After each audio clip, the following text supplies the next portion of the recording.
Hello दोस्तों, सभी को नमस्कार। मैं केपी पलसानिया। क्या हाल चाल? आई होप सभी स्वस्थ मस्त होंगे।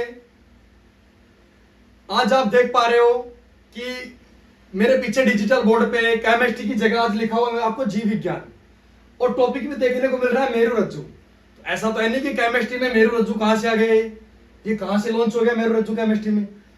तो इसके लिए कुछ स्पेशल होने वाला है।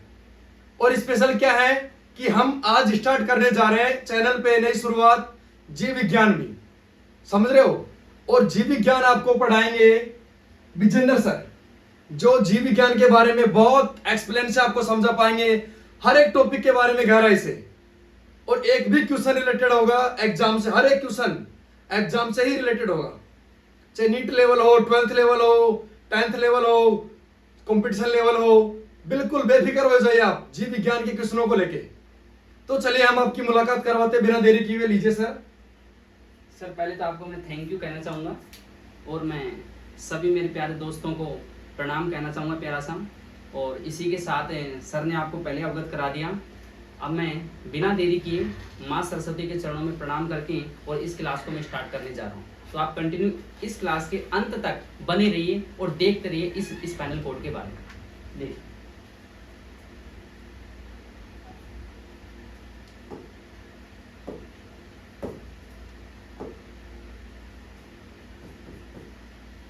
मेरु रज्जु।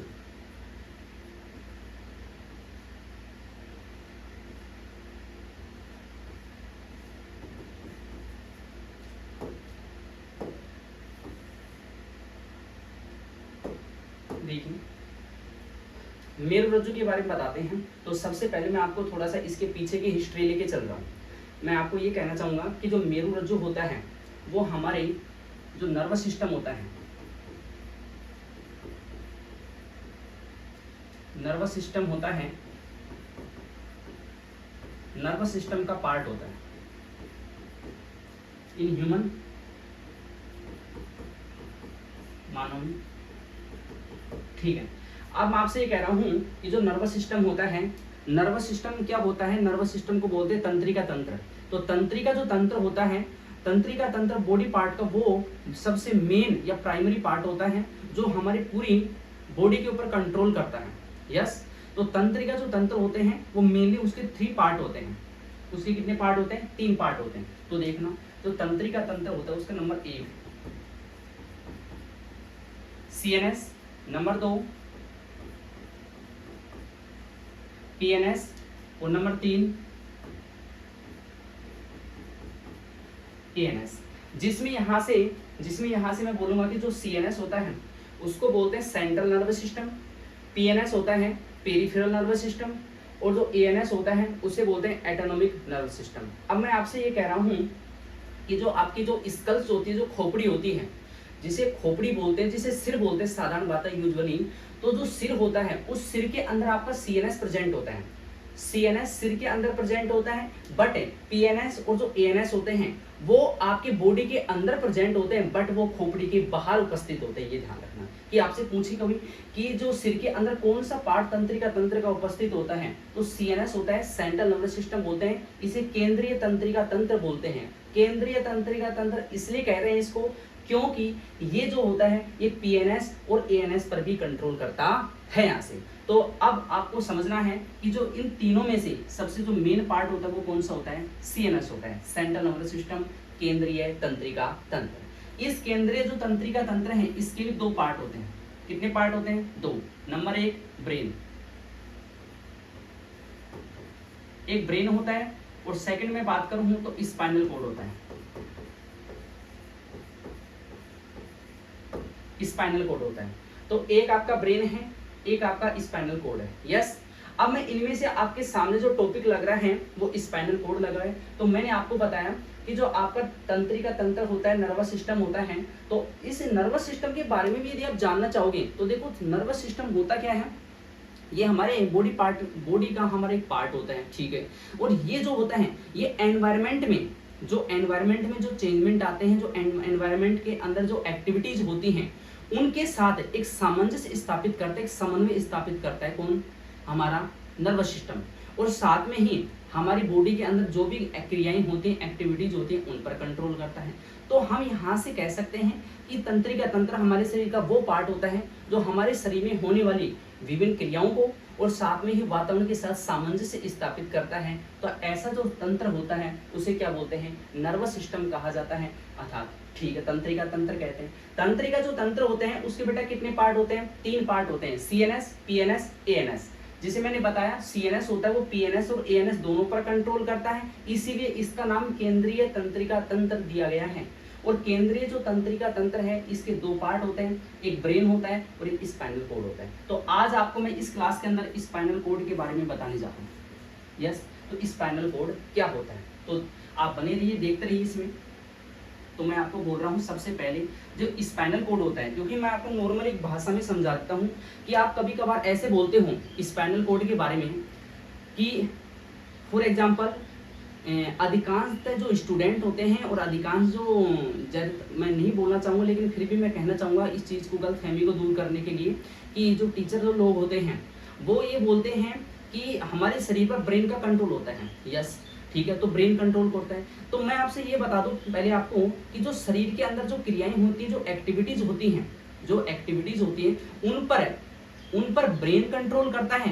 बट वो जो एक्टिविटीज का जो रास्ता होता है, जो क्रियाओं का जो रास्ता होता है, अर्थात मैं ऐसे बोलूं कि यहाँ अपने हाथ में दर्द हो रहा है, पेन हो रहा है, हाथ में हुआ दर्द का अपन को मालूम पड़ रहा है कहाँ पर, ब्रेन के अंदर, कि हमारे हाथ में दर्द हो रहा है। तो हाथ के अंदर हुआ जो दर्द होता है, जो पेन होता है, उसकी इंफॉर्मेशन जो होती है वो ब्रेन तक, हमारे सिर खोपड़ी तक पहुंच रही है। खोपड़ी तक पहुंच किसके द्वारा रही है, तो उसमें जो हमारा हेल्पफुल होता है वो हमारा स्पाइनल कोड होता है, मेरु रज्जु होता है। यहाँ से इसका कहने का मतलब ये है कि हमारे शरीर के अंदर जो भी क्रियाएं होती हैं उनको रास्ता जो प्रदान करता है, जो प्रोवाइड कराता है, वो हमारा स्पाइनल कोड कराता है। और जबकि कुछ ऐसी सारी की सारी क्रियाएं नहीं होती जिन पर ब्रेन कंट्रोल करता है, बल्कि कुछ ऐसी क्रियाएं भी होती हैं जिन पर स्पाइनल कोड कंट्रोल करता है, उन पर मेरु रज्जु का उस पर ब्रेन का कोई कंट्रोल नहीं होता है, ये मानना आप। तो अब इसके बारे में आपको बताने जा रहा हूं कि ऐसी ऐसी कौन कौन सी क्रियाएं होती हैं जिनके ऊपर ब्रेन का कंट्रोल नहीं होता, बट उन पर स्पाइनल कोड का कंट्रोल होता है। तो आपको मैं नॉर्मली, आपने अक्सर देखते भी हो चीज़ों को, घर पे भी देखते हो, बाहर भी कहीं देखते हो। जैसे आप कहीं रास्ते में जा रहे होते हो, ठीक है, और रास्ते में जाते वक्त आपकी क्या हो जाता है, पैर में कांटा लग गया है, पैर में कांटा चुभ जाता है। तो पैर में जैसे कांटा चुभता है तो आप तुरंत अपने पैर को वापस पीछे खिसकाते हो। तो ये जो क्रिया हुई है, पैर में जैसे ही कांटा लगा वो तुरंत आपने बहुत फास्ट तरीके से अपने बैक साइड में अपने पैर को ले लिया, ठीक है। तो इस दौरान जो क्रिया जो हो रही है, आने जाने वाले जो मैसेज हो रहे हैं, पैर में आने, पैर से ब्रेन में सूचना आना और हमारे खोपड़ी तक, खोपड़ी से वापस हमारे पैर तक ये सूचना जाना, तो इन पर जो कंट्रोल करने का काम करता है वो हमारा, इन पर एनालिसिस करने का जो काम करता है वो हमारा स्पाइनल कोड करता है, मेरु रज्जु करता है। यस, इसी के अलावा जैसे कभी कभार अक्सर महिलाओं को देखा होगा, तो जैसे खाना वगैरह बनाती हैं तो कभी वो इतनी सोच में डूब जाती हैं कि वो गर्म तवे के ऊपर हाथ रखा जाता है गलती से। तो गर्म तवे पर जब हाथ रखते हैं तो तुरंत वो अपने उस गर्म तवे से अपने हाथ को बैक साइड में पीछे खींच लेती है। इसके लिए भी कौन कंट्रोल करता है, स्पाइनल कोड कंट्रोल करता है। तो आपको इन्हीं के बारे में आपको मैं बताने जा रहा हूँ, कि स्पाइनल कोड कैसे वर्क करता है और किस अकॉर्डिंग इन क्रियाओं पर कंट्रोल करता है, वो देखते रहिए। तो सबसे पहले इनकी छोटी छोटी बातें जिनको मैं आपको बता रहा हूं कि जो स्पाइनल कोड की जो डिस्कवरी करी थी वो मार्शल हॉल ने करी थी।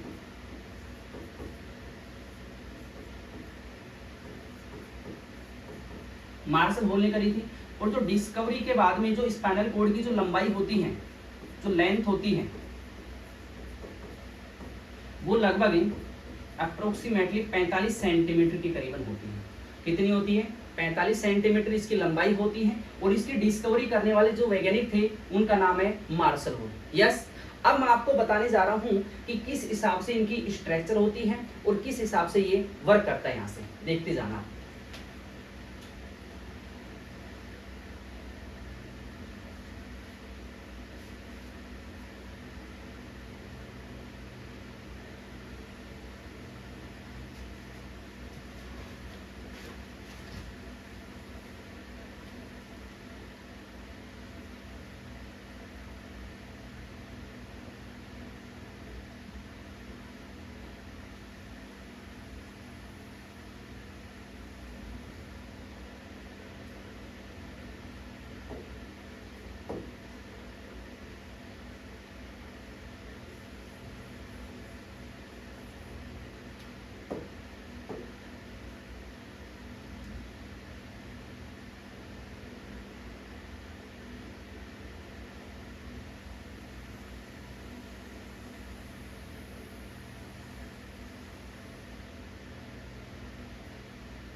देखो मैं इस पे कंप्लीट मैं डायग्राम ही बना रहा हूँ इस पे, तो मैं इसको थोड़ा सा हटाता हूँ यहाँ से।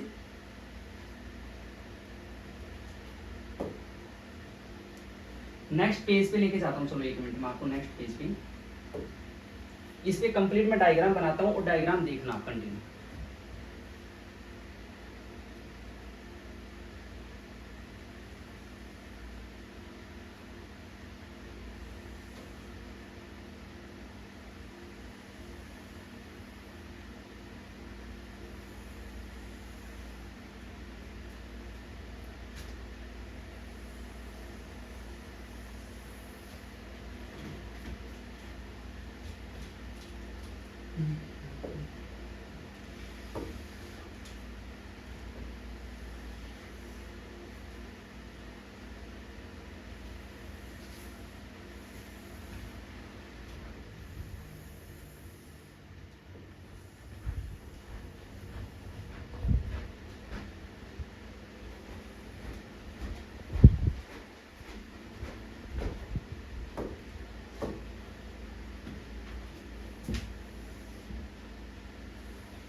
देखिए ये जो पार्ट होता है ये एक स्पाइनल कॉर्ड के अंदर प्रेजेंट होता है। तो इसमें सबसे पहले मैं एक एक जो पार्ट का इसमें नाम मैं लिख रहा हूँ, राइट कर रहा हूँ, वो देखते जाना।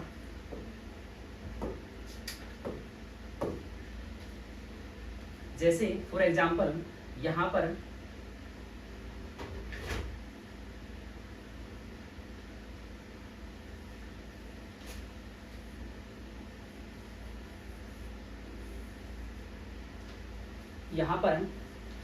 कोई मानव है, यहाँ पर कोई मानव, तो मानव का हाथ होता है, यस ठीक है। यहाँ से मानव का हाथ है और इसे मानव का हाथ ये स्पाइनल कॉर्ड से जुड़ा हुआ है, कनेक्ट है, क्योंकि जो आपका स्पाइनल कॉर्ड होता है वो आपके स्कल्स में, खोपड़ी में प्रेजेंट होता है, ठीक है भैया। अब यदि मैं यहाँ से बात कर रहा हूँ, ये हैंड है, यहाँ से ये हैंड है, यहाँ से हाथ है, ठीक है। अब हाथ है, अब क्या हुआ कि कभी कभार जैसे आपके माइंड में ऐसी चीजें आ रही होंगी कि जब कोई बच्चा जन्म लेता है, तो उसने मधुमक्खी जब उसके हाथ पे बैठती है, तो मधुमक्खी हाथ पे बैठती है, कांटा चुभता है, हाथ पे तवे पे हाथ रखा जाता है, तो अपनी इन क्रियाओं को वो अपनी बचने के लिए पीछे खिसकाता है। मधुमक्खी हाथ पे बैठेगी तो वो या तो उसको मारने की कोशिश करेगा, या उसको वहां से हटाने की कोशिश करेगा, या उसको जैसे तैसे, मतलब कुल मिला के ये है कि उनको वहां से बचने की कोशिश करेगा मधुमक्खी से, ठीक है। लेकिन वो बच्चा जब जन्म लिया है उसके बाद में यदि वो मधुमक्खी बैठ रही उसके हाथ पे, तो उसको क्या मालूम कि ये मधुमक्खी उसको खाती है, नहीं खाती, कैसा जीव है, कैसा पक्षी है, क्या है क्या नहीं है। तो ये क्रियाएं जो होती हैं, क्या होता है कि ये क्रियाएं जो होती हैं, ये जरूरी नहीं है कि हम अकस्मात कभी जैसे नॉर्मली जा रहे होते हैं और हम कोई क्रिया देख लेते हैं, तो वो जो एक्टिविटीज होती हैं वो हमारे क्या होता है, आंखों के द्वारा देखी गई कोई एक्टिविटीज होती है, और वो हमारे ब्रेन जो होता है, ब्रेन का एक पार्ट होता है बेटा, जो मैं आपको नेक्स्ट क्लास में बताऊंगा, हिप्पोकैम्पस। तो हिप्पोकैम्पस वो पार्ट होता है जिसे अपन कंप्यूटर के अंदर सीपीयू बोलते हैं, स्थायी मेमोरी बोलते हैं। तो जो स्थायी मेमोरी होती है, हिप्पोकैम्पस बोलते हैं, उनके अंदर हमारे यदि आंखों के द्वारा कोई एक्टिविटीज देखी जाती है तो वो हमेशा हमेशा के लिए हिप्पोकैम्पस में सेव हो जाती है। अब यदि हम नेक्स्ट टाइम में वो ही एक्टिविटीज हमारे साथ होती है तो हमारे को तुरंत याद आ जाती है कि हाँ ये एक्टिविटीज मैंने कहीं ना कहीं देखी थी। तो कहने का मतलब ये है कि ठीक उसी प्रकार से यदि आपके हाथ के ऊपर आपके कांटा लगता है पैर के ऊपर, तो आप जरूरी नहीं है कि आपके पहली बार लगा तो आप उसको मालूम है कि ये कांटा है, इससे आपको बचना है, नहीं, क्योंकि जरूरी नहीं कि दूसरे पर भी हुआ हो किसी टाइम आप ये एक्टिविटीज किसी दूसरे पे भी हुई हो। तो इसीलिए क्या होता है कि हम कभी इन चीजों को महसूस नहीं करते, बल्कि हमारी आंखें देख लेती हैं और हमारे हिप्पोकैम्पस में वो मेमोरीज सेव कर ले जाती हैं। तो ऐसे मैं आपको बता रहा हूं कि यहाँ पर यहां पर मैं बात कर रहा हूं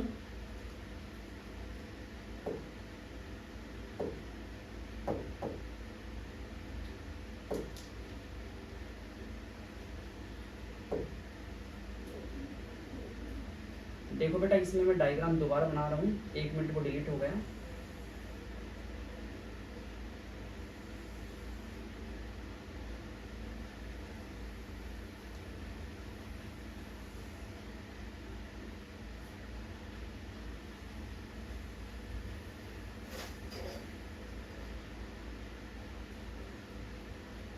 ठीक है,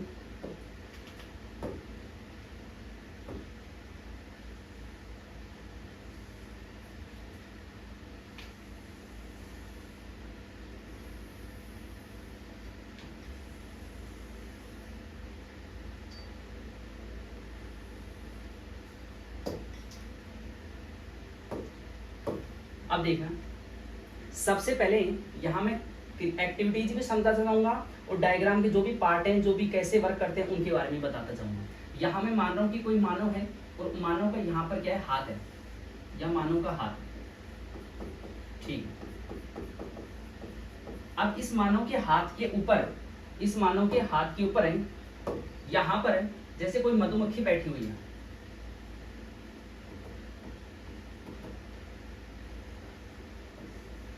कोई मधुमक्खी बैठी है,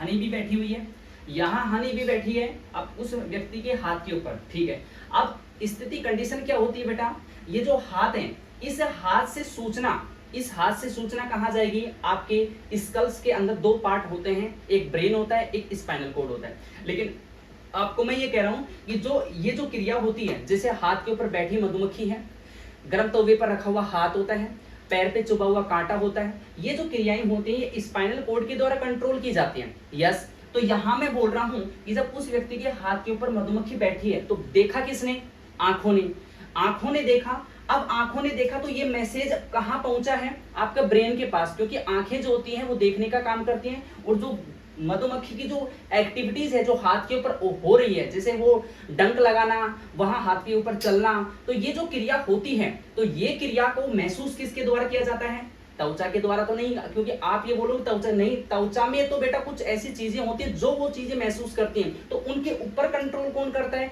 आपके जो स्कल्स होती हैं उनके अंदर उपस्थित स्पाइनल कोड। तो स्पाइनल जो कोड होता है वो उस क्रिया को महसूस कराता है। तो मैं आपको ये बोल रहा हूं कि हाथ के अंदर जो क्रियाएं उपस्थित होती हैं, जिसे आप बोल रहे हो कि महसूस कराना, तो उनको क्या बोलते हैं, यहां से रिसेप्टर्स,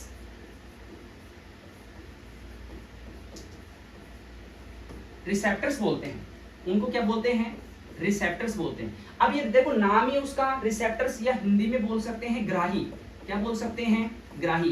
तो ग्राही जो रिसेप्टर्स होते हैं ये हमारे हाथ के ऊपर, अब ये मत समझना कि ये हाथ में ही होते हैं, ये आपके हाथ में भी होते हैं, पैर में भी होते हैं, त्वचा के हर एक पार्ट पे होते हैं। जैसे फॉर एग्जांपल आप कभी सो रहे हो और आप सोते सोते आपके शरीर के ऊपर सांप यदि चला आ गया, सांप आ गया, तो आपको मालूम कैसे पड़ा, मानो कि आपने कुछ देखा कि यार कुछ शरीर के ऊपर चल रहा है, शरीर के ऊपर चल रहा है, तो आपको महसूस हुआ ना, आपकी आंखों ने तो नहीं देखा ना, आप मानो कि सोई अवस्था में थे, सोई अवस्था में आपकी त्वचा ने महसूस कराया आपको। इसका मतलब त्वचा के अंदर ऐसी कुछ चीजें प्रेजेंट होती हैं, विद्यमान होती हैं, जो आपको महसूस कराती हैं, तो उन्हीं को क्या बोलते हैं, रिसेप्टर से ग्राही होते हैं। ठीक है, ये कहाँ पाए जाते हैं, ये होते हैं मसल्स में, ये मसल्स में या मांसपेशियों में प्रेजेंट होते हैं। यस, ये मसल्स में मांसपेशियों में प्रेजेंट है क्या, रिसेप्टर्स ग्राही। रिसेप्टर्स ग्राही में एग्जांपल यहां पर क्या ले रहा हूं, किसका, हाथ का। हाथ के ऊपर क्या बैठी हुई है, मधुमक्खी, क्या बैठी हुई है, मधुमक्खी। अब मधुमक्खी आपको या तो खाएगी, या तो आपको खाएगी या फिर उड़ेगी, तो आप क्या करोगे, बचना चाहोगे वहां से। तो बचने के लिए कंडीशन क्या होगी, आपका जो हाथ होता है उस हाथ से मैं बोल रहा हूं कि जो रिसेप्टर्स प्रेजेंट थे, उस रिसेप्टर्स ने इस मधुमक्खी जो भी एक्टिविटीज कर रही थी उस क्रिया को एक्सेप्ट कर लिया, ग्रहण कर लिया। ठीक है, ग्रहण करने के बाद में अब यहां से मैं बोल रहा हूं कि डायरेक्ट यहां से सूचना कहां पहुंचाई जाएगी, स्पाइनल कोड में। कहां पर पहुंचाई जाएगी, स्पाइनल कोड में। तो स्पाइनल कोड के अंदर देखना, ये जो आपका स्पाइनल कोड है, इस स्पाइनल कोड के अंदर ये जो पार्ट होगा जो मैं बना रहा हूं डायग्राम में, ये देखना,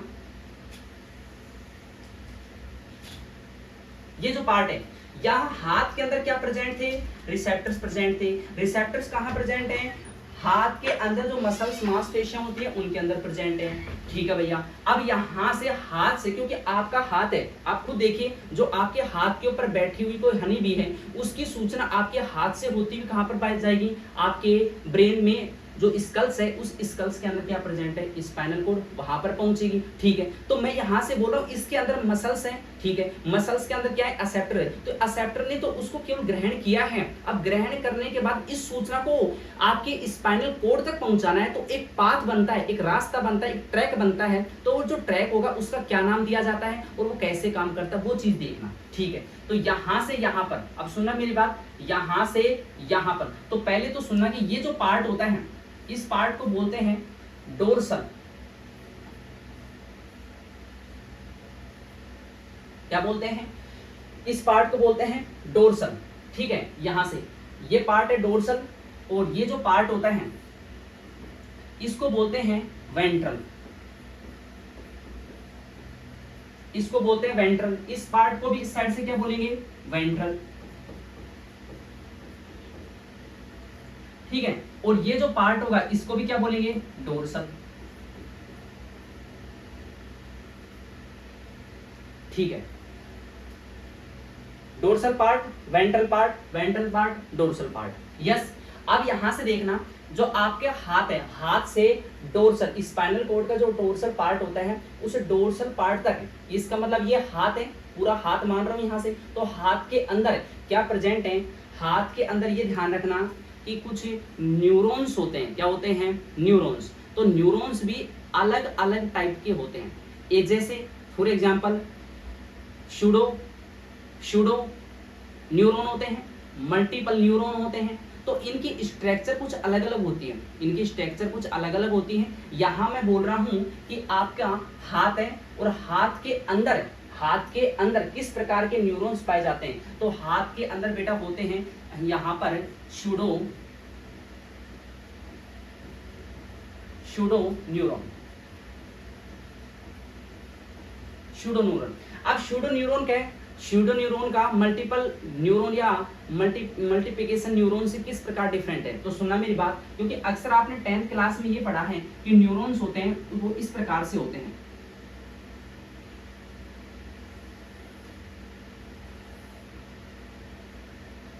एक मिनट, मैं इसको अच्छे से बनाता हूं।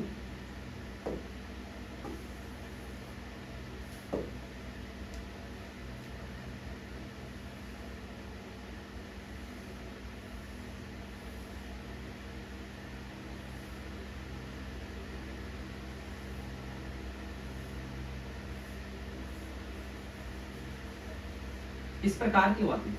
ठीक है, इस प्रकार के होते हैं। यहाँ पर मैं एक अच्छा सा बनाया है, क्योंकि 10th में आपने इसको अच्छे से डायग्राम के रूप में समझा है। ये आपका एक न्यूरॉन होता है। ठीक है, जैसे आप क्या बोलते हो, ये जो पार्ट है, ये जो पार्ट होते हैं, इनको आप डेंड्राइट्स बोलते हो, दुर्माशय बोलते हो। बीच वाला सेल बॉडी होती है। ठीक है, और नीचे वाला ये एक्सोन, और एक्सोन के नीचे की तरफ यहाँ से तंत्रिकाज से तंत्रिकाज होती है, और तंत्रिकाज के अंदर तंत्रिकाज मतलब है इसमें न्यूरोट्रांसमीटर पदार्थ भरा हुआ होता है। तो ये आगे का पार्ट होता है, ये पीछे का पार्ट होता है। यस, तो अब ये जो होता है, इस प्रकार का जो न्यूरॉन आप देख पा रहे हो, इसे बोलते हैं मल्टीपल न्यूरॉन। क्या बोलते हैं, मल्टीपल न्यूरॉन। ठीक है, और ये जो आपके मैं सामने बना रहा हूँ, मैं आपके सामने बना रहा हूँ, वो देखना आप, एक एक चीज समझना आप।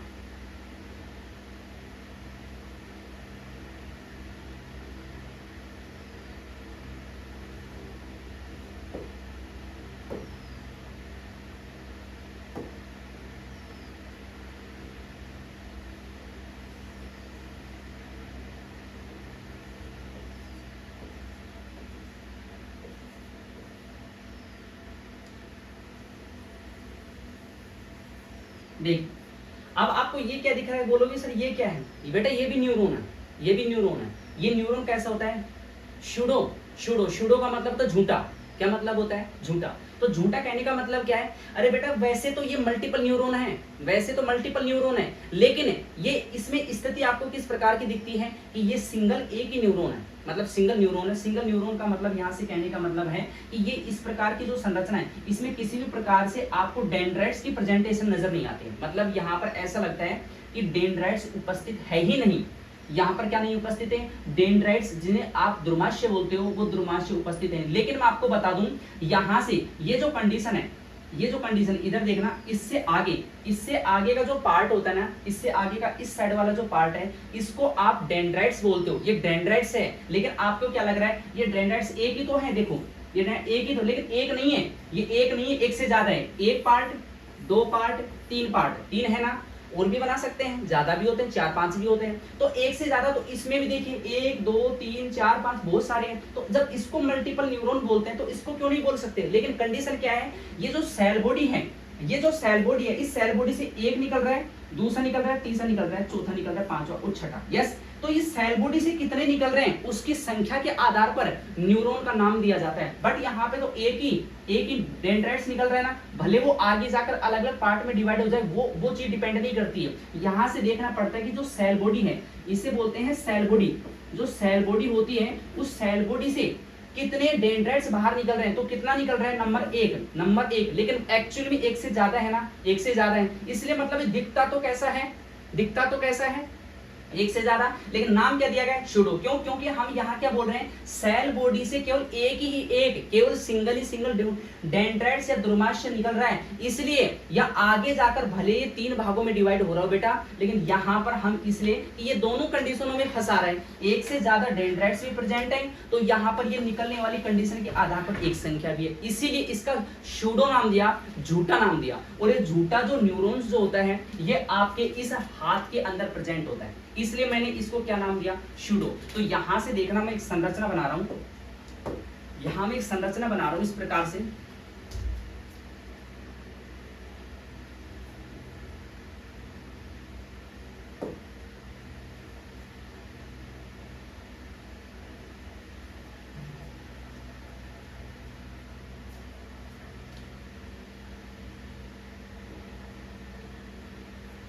ये देखना यहाँ जो इस प्रकार की संरचना है, ये इस प्रकार की जो संरचना है इसको बोलते हैं न्यूरॉन। तो ये बीच वाला जो पार्ट है, ये बीच वाला पार्ट इसको बोलते हैं सेल बॉडी।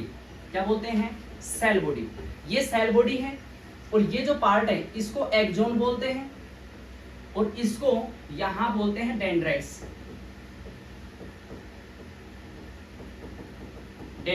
द्रुमाशय। अब सुनना मेरी बात, आप ये कहोगे कि सर यहाँ सिंगल अकेला ही न्यूरॉन प्रेजेंट होता है, नहीं, अकेला नहीं, यहाँ पर group of cell body present होते हैं।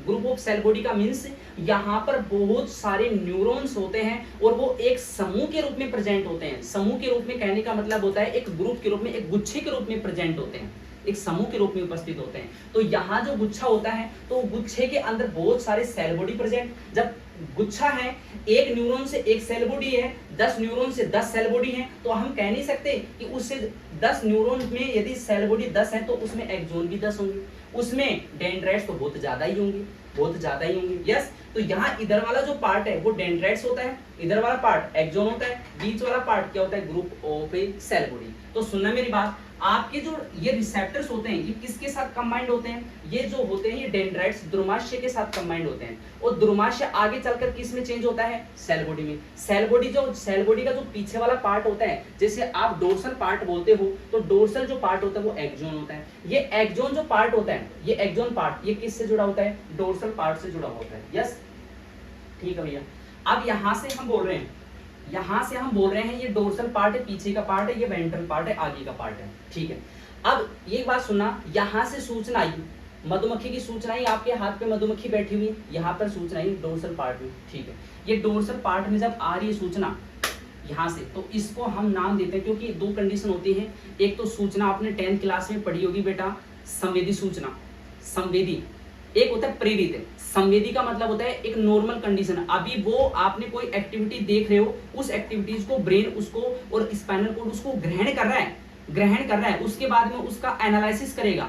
एनालिसिस करने के बाद में फिर वापस रिवर्स भेजेगा वो उसके आंसर को। इसका मतलब जो एक्टिविटीज को देखा आंखों ने और वो आपके खोपड़ी स्कल्स तक प्रेजेंट पहुंच रही है, तो पहुंचने वाली जो इंफॉर्मेशन होती है उस इंफॉर्मेशन को नाम दिया जाता है सेंसरी इंफॉर्मेशन, सेंसरी या संवेदी सूचना दिया जाता है। यस, और जो वापस जाती है जिस पार्ट से आई है उस पार्ट में वापस पहुंचती है तो उसको कहा जाता है प्रेरित या मोटर इंफॉर्मेशन। तो दो इंफॉर्मेशन होती हैं, एक इधर वाली को हम नाम देंगे यहां से, तो इस वाली सूचना को हम नाम देंगे, यहां नाम देंगे, उसको मैं लिख रहा हूं आपके सामने sensory, sensory information, sensory information. यहां से हिंदी में मैं लिख देता हूं संवेदी सूचना, संवेदी सूचना।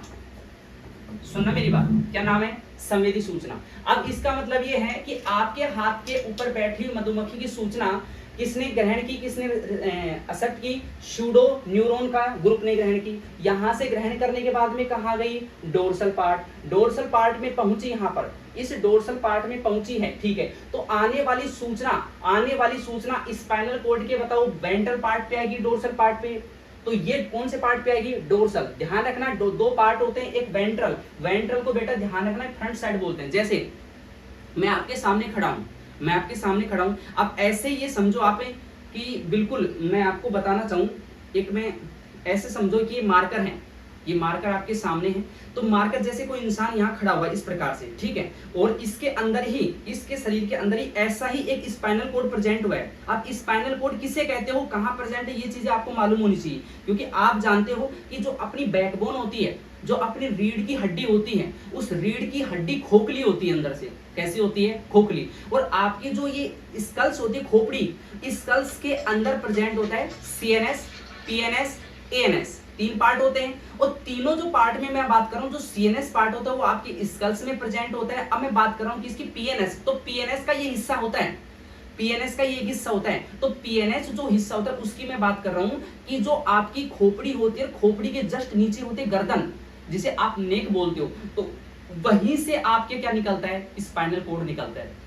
और स्पाइनल कॉर्ड कहां तक जाता है? जहां तक आपकी बैकबोन जा रही है। अब बोलोगे कि बैकबोन जो रीढ़ की हड्डी होती है वो कितने हड्डियों से? तो बेटा 5 साल तक का जो बच्चा होता है उसमें ये 33 के करीब 33 छोटी छोटी हड्डियां होती हैं, उनसे मिलकर बनती हैं, और जिन्हें आप कशेरुकाएं बोलते हो। और जो बाद में 5 साल से जब बड़ा कोई बच्चा बनता है, 5 साल से बड़ा, तो उसमें वो चेंज हो जाती है, मतलब कुछ ऐसी बोन्स होती हैं जो आपस में 2-2 के रूप में कंबाइंड हो जाते हैं, और टोटल फिर हड्डियां बचती है, रिमेन्स 26 हड्डियां बचती हैं। और 26 हड्डियों से बनी एक लंबी संरचना जो अंदर से खोखली होती है, और उसी के अंदर से कौन गुजरता है? स्पाइनल कॉर्ड गुजरता है। तो मैं ये ध्यान रखना कि ये जो आपका गर्दन वाला पार्ट है, ये गर्दन यहां से निकलती है, यहां से लेकर और यहां जो आपकी बैकबोन है लास्ट तक है, जैसे आप पूंछ वाली हड्डी बोलते हो, तो पूंछ वाली हड्डी तक आपका स्पाइनल कॉर्ड जाता है। यस, और ये स्पाइनल कॉर्ड जो होता है, ये इसके अंदर से भी छोटी छोटी नसें निकलती हैं, छोटी छोटी धागीनुमा नस निकलते हैं, वो पूरे आपके हाथ हैं, पैर हैं, अग्नाशय, लीवर, हर प्रत्येक अंग तक वो सूचनाओं को लेके जाती हैं और वापस लाती हैं। तो मैं बात किसकी कर रहा हूँ? एग्जाम्पल के तौर पर आपके हाथ की बात कर रहा हूँ, क्योंकि मैंने कहा कि सब जगह जाती है तो हाथ में भी जाएंगे। यस, तो अब सुनना मेरी बात, यहां मैं बोल रहा हूं ये डोर्सल पार्ट और ये वेंट्रल, ये फ्रंट भाग भी बोलते हैं, इनको आप यदि कंफ्यूज हो जाओ तो फ्रंट भाग भी बोल सकते हो, फ्रंट, और इसको आप बैक भाग भी बोल सकते हो, इसको बैक भी बोलते हैं। बैक का मतलब पीछे, ये पीछे वाला होता है, ये सामने वाला होता है, ये आगे का होता है, ये पीछे का होता है। यस, ठीक है। तो मैंने क्या कहा, आपके हाथ से यदि आपके स्पाइनल कॉर्ड के अंदर सूचना जो लेके आती हैं, वो कौन से न्यूरॉन लेके आएंगे बेटा? वो लेके आते हैं सूडो न्यूरॉन। कौन से न्यूरॉन? सूडो। और सूडो न्यूरॉन के बारे में मैंने बताया कि ऐसे न्यूरॉन, सूडो का मतलब झूठा बेटा, उसके ऊपर एक से ज्यादा डेंड्राइट्स प्रेजेंट होते हैं, बट अपन कहां से काउंटिंग करते हैं? अपन ये देखते हैं कि सेल बॉडी से कितने डेंड्राइट्स निकल रहे हैं, सेल बॉडी से काउंटिंग की जाती है। यस, तो सेल बॉडी से तो बेटा एक ही तो निकल रहा था, सेल बॉडी से तो एक ही निकल रहा है यहाँ से, सिंगल ही निकल रहा है, भले आगे जाकर 3 पार्ट में डिवाइड, उससे हम कोई मतलब नहीं है। बल्कि यहाँ हम जब देखते हैं कि ये एक निकल रहा है, आगे जाकर 3 पार्ट में डिवाइड हो रहा है, इसलिए हम इसको झूठा नाम दिया। क्या नाम दिया? झूठा। और यहाँ से आप काउंटिंग कर सकते हो, ये एक से ज्यादा ही है जो सेल बॉडी से निकल रहे हैं, इसलिए इसको मल्टीपल न्यूरॉन बोलते हैं और इसको स्यूडो। तो ध्यान रखना, आपके जो सेंसरी जो इंफॉर्मेशन होती है, जो सेंसरी और इंफॉर्मेशन होती है, तो सेंसरी इंफॉर्मेशन को कौन से न्यूरॉन लेके जाते हैं? ये लेके जाते हैं स्यूडो न्यूरॉन। कौन से न्यूरॉन? स्यूडो। और स्यूडो न्यूरॉन बहुत सारे प्रेजेंट होते हैं। अब सुनना, यहाँ पर आए तो यहाँ पर क्या, इनके एक्सोन का अंतिम भाग होगा, लास्ट पार्ट होगा, लास्ट पार्ट। यहाँ पर सूचना आई, ठीक है भैया। अब तुम कहोगे सर इसमें ये डायग्राम के बारे में थोड़ा सा समझाओ, तो मैं आपको समझाऊं। ये अंदर की तरफ जो पार्ट होता है, ये अंदर की तरफ जो पार्ट होता है, ये बिल्कुल ब्लैक होता है, ये बिल्कुल ब्लैक है। और बाहर वाला ये व्हाइट पार्ट होता है। देखना, ये पूरा जो मैं आपके सामने मार्कर से इसको डार्क कर दूं, जो आप पूरा देख पा रहे हो, ये पूरा व्हाइट पार्ट है।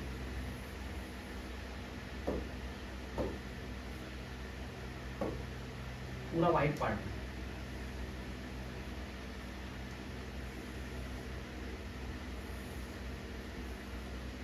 देखिए, तो ये जो पार्ट मैंने जहां जहां इसमें मैंने मार्कर से किया है, उस भाग को मैं नाम दे रहा हूं, उसको मैं दे रहा हूं यहां से व्हाइट मैटर। व्हाइट मैटर क्या बोलते हैं? व्हाइट। तो ये जो पूरा पार्ट है, इसको क्या बोलेंगे? व्हाइट मैटर नाम देते हैं, ठीक है। और ये अंदर वाला जो पार्ट है, इसको बोलते हैं grey matter. Grey matter, grey matter. अब ये कहोगे यहां से, ये ग्रे मैटर कैसे है, ये व्हाइट मैटर कैसे है? तो मैं आपको बता दूं, जो न्यूरॉन्स होते हैं, न्यूरॉन्स का जो सेल बॉडी पार्ट होता है, सेल बॉडी, उसका कलर होता है ग्रे। कैसा कलर होता है? ग्रे। और जो एक्सोन वाला पार्ट होता है, जो पीछे वाला पार्ट होता है, वो कैसा होता है? व्हाइट है। अब इसका मतलब आप समझ गए होंगे, ये जो पार्ट है पूरा कंप्लीट, जो मैं आपके सामने ये लिख रहा हूं, ये पूरा पार्ट, ये कंप्लीट रूप से किससे भरा हुआ होता है? ये भरा हुआ होता है सेल बॉडी से। Cell body, cell body. इसका मतलब यहां इस भाग के अंदर, इधर भी और इधर भी, दोनों जगह यहां पर क्या प्रेजेंट होती है? Cell body. और इधर है, यहां से इस साइड में बाहर निकलेंगे क्या? एक्सोन। और इस साइड से बाहर क्या निकलेंगे? एक्सोन। तो लेकिन पहले आप ये सुनना, यहां से सूचना आई सेल बॉडी के पास सूचना आई। अब सेल बॉडी यहां से क्या करती है? यहां से भी कुछ एक्सोन बाहर निकलते हैं। क्या बाहर निकलते हैं? एक्सोन। क्योंकि ये एक्सोन बाहर निकलेंगे तो इस रास्ते से होकर जाएंगे, इस रास्ते से होकर जाएंगे। तो ये पूरा मैंने बोला व्हाइट है, तो व्हाइट किसकी वजह से? एक्सोन पार्ट की वजह से, ठीक है। तो यहाँ पर जैसे ही पहुंचेंगे, यहाँ पर जैसे ही पहुंचते हैं, तो ये आगे की तरफ, ये जो आगे की तरफ ये इंफॉर्मेशन जो जा रही है, ये इंफॉर्मेशन कहाँ पर जा रही है भैया? ये इंफॉर्मेशन जा रही ब्रेन के पास। ब्रेन के पास, सुनते जाना मेरी बात। यहां पर सूचना आई, सूचना आने के बाद वो सूचना कहां पर गई? ब्रेन के पास। ब्रेन से कैसे जाएगी? यहां से आपका एक्सोन निकलते हैं, कुछ एक्सोन। और एक्सोन जो होते हैं, जो तंत्रिका तंतु बोलते हैं जिनको, वो एक्सोन निकलते हैं। ये एक्सोन कहां पर जाते हैं? आपके ब्रेन में जाते हैं। अब ब्रेन के अंदर क्या होता है? ब्रेन के अंदर वहां पर पहुंचेंगे तो यहां पर भी क्या प्रेजेंट होती है? यहां पर भी प्रेजेंट होती है सेल बॉडी। क्या प्रेजेंट होती है? Cell body. Cell body present होती है। अब यहाँ पर सेल बॉडी प्रेजेंट है, यहाँ से सेल बॉडी प्रेजेंट है, तो ये सेल बॉडी किसका पार्ट होती है? किसका पार्ट होती है? तो सेल बॉडी जो होती है, मैं आपको बता दूं, यहाँ पर जो न्यूरॉन होता है, जो न्यूरॉन होता है उसे सेंसरी न्यूरॉन बोलते हैं। कौन सा बोलते हैं? Sensory neuron.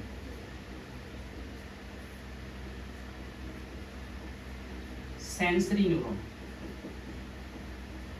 तो सेंसरी न्यूरॉन का क्या होता है?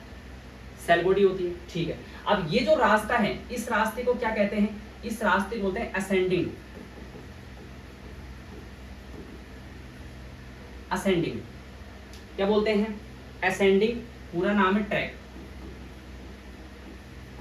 Ascending track. यस, सूचना यहाँ पे आई, यहां से सूचना कहां जाएगी? ब्रेन के पास। ब्रेन के अंदर क्या प्रेजेंट होता है? Sensory neuron. सेंसरी न्यूरॉन का क्या, कौन सा भाग होता है? Cell body. Cell body part होगा। अब सेल बॉडी पार्ट होगा, इसका मतलब क्या है? यही तो एक्सोन, ये जो एक्सोन पार्ट है किसके हैं? इस सेल बॉडी के पार्ट है, ठीक है भैया। अब ये सेल बॉडी के जो पार्ट है, तो इसके अंदर ही क्या होता है? एनालिसिस। क्या होता है? एनालिसिस। और यहाँ से यहाँ तक का जो पाथ होता है, जो रास्ता होता है, उसको क्या बोलते हैं? असेंडिंग ट्रैक बोलते हैं। ठीक है, अब यहाँ से सेल बॉडी के पास एनालिसिस हुआ, एनालिसिस होने के बाद में फिर वापस ये एक्सोन पार्ट निकलेगा पीछे की तरफ इसका। ठीक है, एक्सोन पार्ट पीछे की तरफ निकलता है तो फिर दोबारा से इसके अंदर ही यहाँ पर कुछ सूचनाएं होती हैं। यहाँ पर दोबारा से सेल बॉडी प्रेजेंट होगी, सेल बॉडी, यहाँ सेल बॉडी प्रेजेंट है। फिर दोबारा सेल बॉडी किसके पास? एक्सोन के साथ जुड़ी हुई है। एक्सोन से यहाँ से वापस, फिर यहाँ से वापस ये इंफॉर्मेशन आएंगी, यहाँ से इंफॉर्मेशन आएंगी।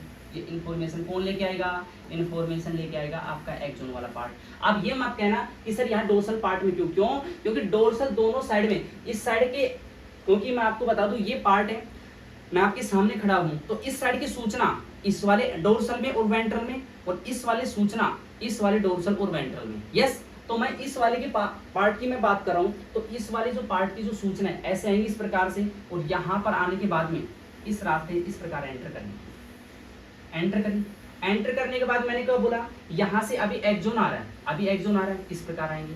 ठीक है, एक्सोन आया, यहाँ आने के बाद में फिर यहाँ पर वापस जाएंगे, फिर यहाँ पर क्या प्रेजेंट है? बहुत सारे सेल बॉडी प्रेजेंट है। क्या प्रेजेंट है? Cell body. ये जो सेल बॉडी है, ये जो एक्सोन पार्ट किससे जुड़ गया?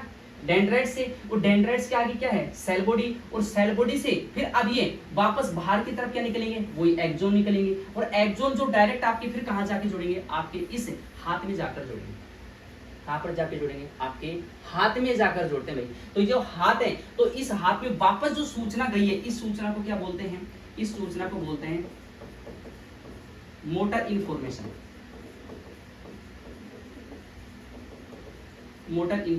यस, या इसको बोलते हैं प्रेरित सूचना। प्रेरित सूचना। यस, ठीक है। तो इस प्रकार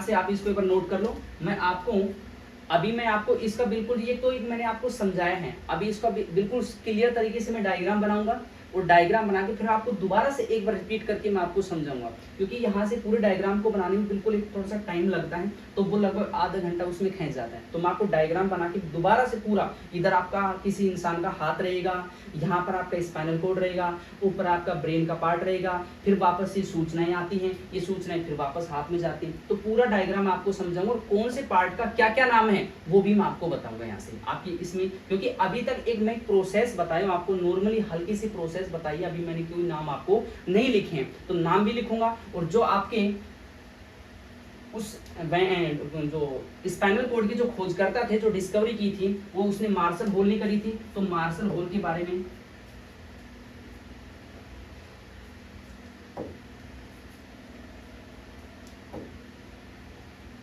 यहाँ पर जो स्पाइनल कॉर्ड, यहाँ मैं आपको यही लिख देता हूँ, मैं आपके सामने यही लिख देता हूँ कि जो स्पाइनल कॉर्ड की जो खोजकर्ता थे वो मार्शल हॉल थे, और इसकी जो लंबाई है 45 सेंटीमीटर। यस, तो ये आपको नॉर्मली मैंने प्रोसेस बताई है। अब मैं आपको नेक्स्ट क्लास के अंदर बताऊंगा कि किस हिसाब से हाथ से सूचना आ रही है, स्पाइनल कॉर्ड के पास आ रही है, फिर ब्रेन के पास जा रही है, ब्रेन से वापस सूचना आ रही है, और किस हिसाब से जो आपका ब्रेन केवल उस चीज को एनालिसिस नहीं करता, केवल उसको एक रास्ता देता कि हाँ ये सूचना बिल्कुल क्लियर है, आपने सही एनालिसिस किया तो आप इस सूचना को पहुंचाओ वापस। बल्कि केवल जो ऐसी प्रोसेस होती हैं जिन पे केवल स्पाइनल कॉर्ड का कंट्रोल होगा, तो स्पाइनल कॉर्ड ही एनालिसिस करेगा। कहने का मतलब है कि कांटा पैर में चुभा है तो कांटा चुभने की जो प्रोसेस को सुधारना, मतलब पैर को पीछे लेना, वो ब्रेन नहीं बोलता, वो कौन कहता है? स्पाइनल कॉर्ड बोलता है। तो इसीलिए कुछ ऐसी क्रियाएं होती हैं जिन पर स्पाइनल कॉर्ड कंट्रोल करता है। तो आप नेक्स्ट क्लास में बनी रहिए, मैं आपको डायग्राम के साथ में कॉन्सेप्ट क्लियर करूंगा, हर एक पार्ट का, ये पार्ट है, प्रत्येक जो पार्ट होते हैं सारे, उनके बारे में मैं आपको बिल्कुल नाम के साथ, किस हिसाब से कौन से पार्ट को क्या नाम बोलते हैं, वो सब चीजें मैं आपको क्रिस्टल क्लियर तरीके से बताऊंगा। ठीक है, तो आज के लिए मैं आपको यहीं तक पढ़ाया। बाकी आप नेक्स्ट क्लास के लिए कंटिन्यू मेरे साथ बने रहिए चैनल के ऊपर, और फिर मिलते हैं आपको नेक्स्ट वीडियो में। इसलिए आपको प्रणाम, थैंक यू, धन्यवाद, राधे राधे।